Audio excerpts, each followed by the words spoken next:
समर्थ आज हम व्यवहारवाद की सीमाओं पर अध्ययन करेंगे। द्वितीय महायुद्ध के बाद विशेष रूप से संयुक्त राज्य अमेरिका के दौरान राजनीतिक विज्ञान की राजनीतिक तथ्यों की व्याख्या और विश्लेषण हेतु जिस नवीन तरीके को अपनाया, जिस नवीन विधि को अपनाया, उसे व्यवहारवाद के नाम से जानते हैं। उनके अनुसार राजनीतिक विज्ञान में केवल उन्हीं बातों का अध्ययन होना चाहिए जो बातें कही गई है, जो कार्य की गई है, जो बातें घटित हो चुकी है। अर्थात काल्पनिक तथ्य का व्याख्या उनके लिए वैध नहीं था। राजनीतिक विज्ञान काल्पनिक तथ्य नहीं करना चाहिए। उनका मतलब यह था कि हमारे अध्ययन का संबंध केवल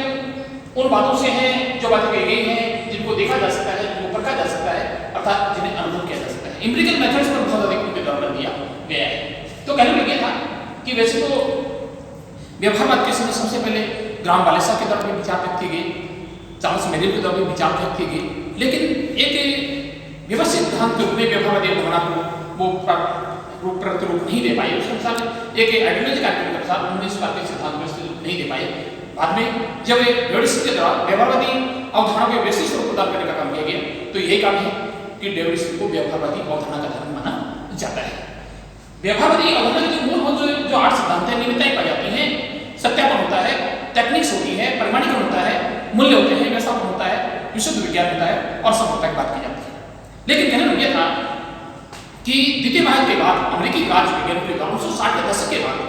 जब इस शिकागो में अमेरिकी राज्य विज्ञान के सम्मेलन हुआ, तो उनके द्वारा दावा किया गया कि आप किसी प्रशासन घटना को ईमानदारी से समझना चाहते हैं, उनके से कुछ निष्कर्ष करना चाहते हैं, सिद्धांतों को विकसित करना चाहते हैं, तो ये कार्य जब तक नहीं हो सकता है जब तक राजनीतिक विज्ञान में व्यक्ति के राजनीतिक व्यवहार के को सम्मिलित नहीं किया जाता है। कहने में यह था व्यक्ति के राजनीतिक व्यवहार का मतलब यह था कि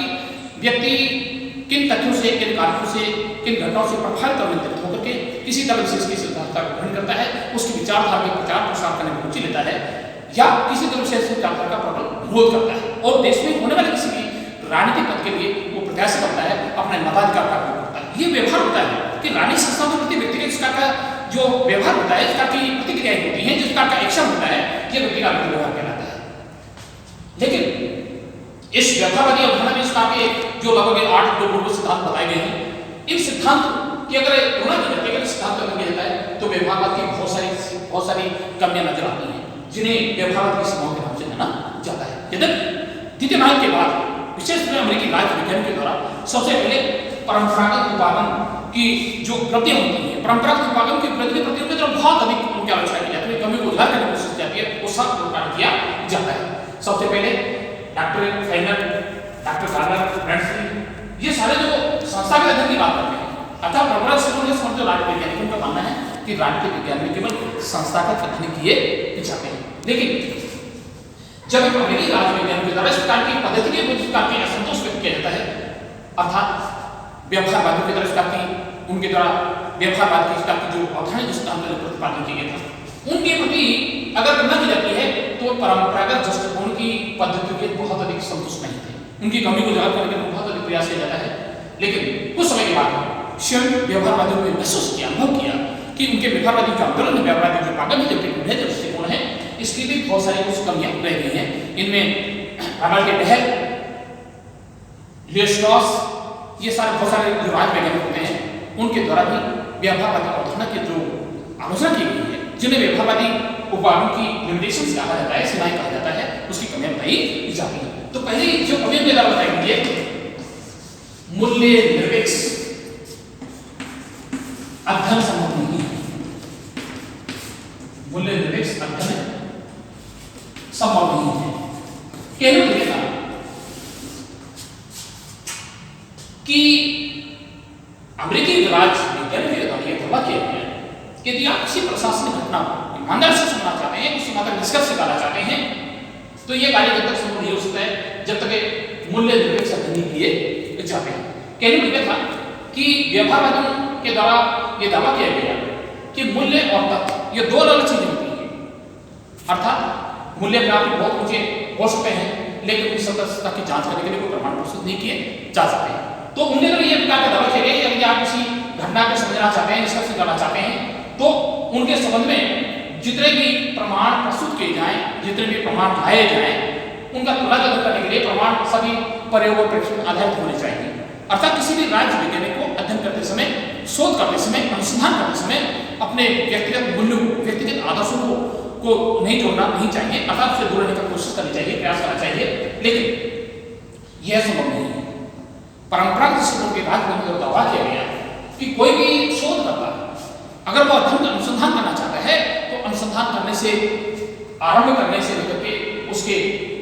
अंत तक अपने व्यक्तिगत आदर्शों से, व्यक्तिगत मूल्यों से अलग नहीं रह सकता है। इसलिए राजनीतिक ज्ञान में मूल्य निरपेक्ष अध्ययन संभव नहीं है। ये इसकी व्यवहार की सबसे बड़ी कमी बताई जाती है, जहाँ एक और आधुनिक जो विद्वान हैं, विचारक हैं, जिन्हें व्यवहारवादी अवधारणा का समर्थक माना जाता है, वे मूल्य निरपेक्ष अध्ययन की बात करते हैं, लेकिन व्यवहार में, रियल में, वास्तव में राजनीतिक ज्ञान में मूल्य निरपेक्ष अध्ययन संभव नहीं है, क्योंकि कोई भी अनुसंधान करता अपने व्यक्तिगत मान्यताओं से, अपने व्यक्तिगत आदर्शों से, उस अध्ययन के प्रति उनको जो उनके साथ जुड़ने से अलग नहीं रह सकता है। दूसरी बात, राजनीतिक विज्ञान की प्राकृतिक विज्ञानों से तुलना की जाती है, वह उचित नहीं है, उचित नहीं है। कहने का मतलब है कि राजनीतिक विज्ञान में अध्ययन की जो सामग्री होती है, एक जीवित जागृत मानव का राजनीतिक व्यवहार होता है, पॉलिटिकल बिहेव होता है, जो सदैव एक जैसा नहीं रहता है, समय स्थान और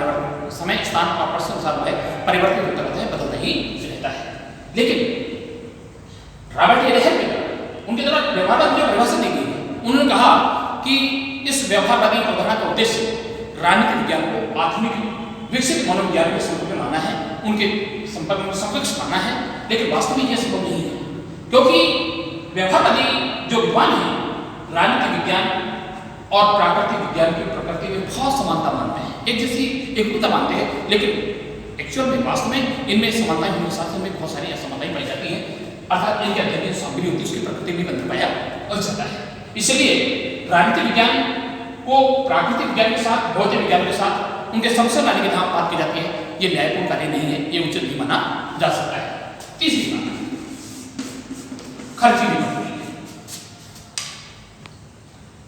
खर्चीली पद्धति है।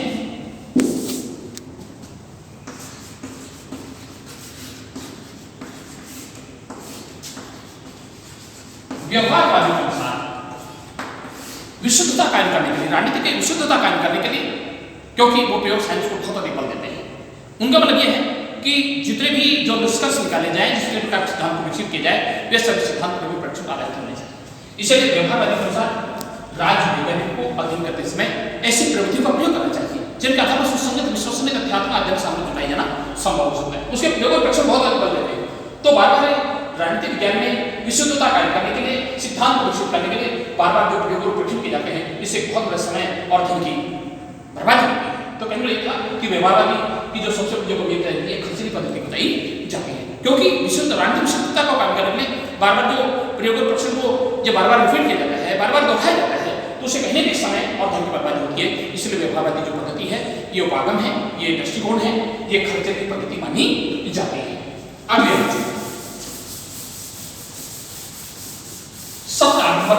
पद्धति कही जा सकती है। चौथी जो है शब्द आरंभ।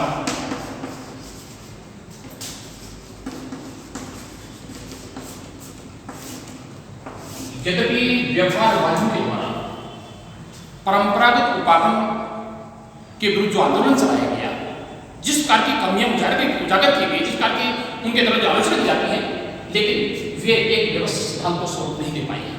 उनके विधिवत रूप से इनके द्वारा जो भी बातें की जाती है, इस प्रकार के सिद्धांत को निष्कर्ष मिल जाते हैं, वे बड़े असमंजस होते हैं, अर्थात वे तार्किक ढंग से उचित नहीं माने जा सकते हैं। इसमें व्यवहारवादी उपागम में कठिन शब्दों का प्रयोग किया गया है, मल्टीरेट एनालिसिस, बहुचर विश्लेषण, सिद्धांत विन्यासित, ये सारे जो प्रकार के शब्द जो है, ये सब बहुत अधिक कठिन मानी जाती है। पांचवी जो आलोचना बात की जाती है, राजनीति विज्ञान की सतत के अस्तित्व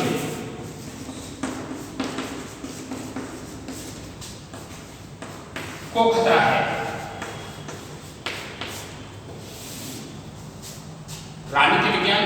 अपने आप एक स्वतंत्र विषय के रूप में होता है, लेकिन इस व्यवहारवादी उपागम की मान्यता के अनुसार राजनीतिक विज्ञान के अस्तित्व के लिए भी बहुत बड़ा खतरा